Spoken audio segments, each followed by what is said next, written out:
as you heard. And these are short chapters from my book, Swords, Sorcery, and Psychopathy. Peter cut off the high priest's servant's ear.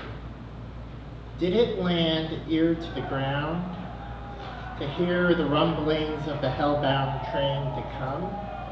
Did it land upwards to listen to the Blue Angels Navy fighter planes deployed to police the Mideast, the land which Churchill in hell called the graveyard of empires, such as the United States of us?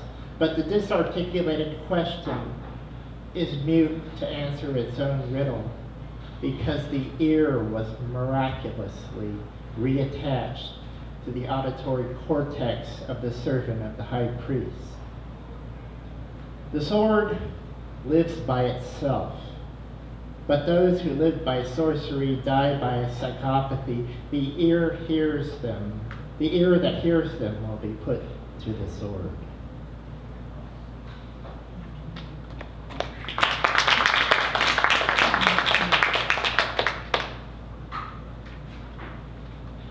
The parable of the weather balloons and the match heads. What is the awful gospel of disarticulation like? How shall I compare the collective sinister ministry of hellish folly herself? Compare the work we do down here upon those up there. Compare the heirloom disarticulated editors. It's like a weather balloon that lands on the rocky ground of the incurious literalists.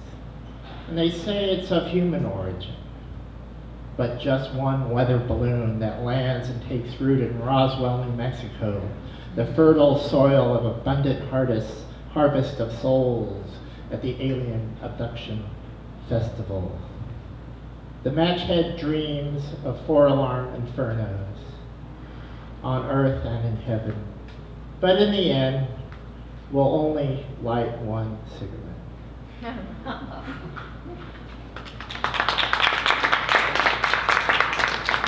And my final chapter is the suicide note of Judas Iscariot, aka the awful gospel according to Quetzalcoatl. We do, after all, believe in at least one talking serpent. The dark Lord, the father of lies, the baby daddy of half-truths. This purloined letter is both confession, I don't like the word confession, an eyewitness account to the disciples of darkness, the one who didn't work out. It was said to drive anyone who read it irrevocably insane.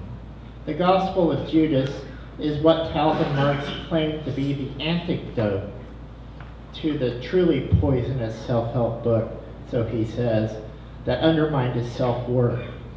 It was Order in Your Private World by Gordon MacDonald. Townsend, PhD, skimmed this minor classic and pronounced it insipid but harmless. Thank you.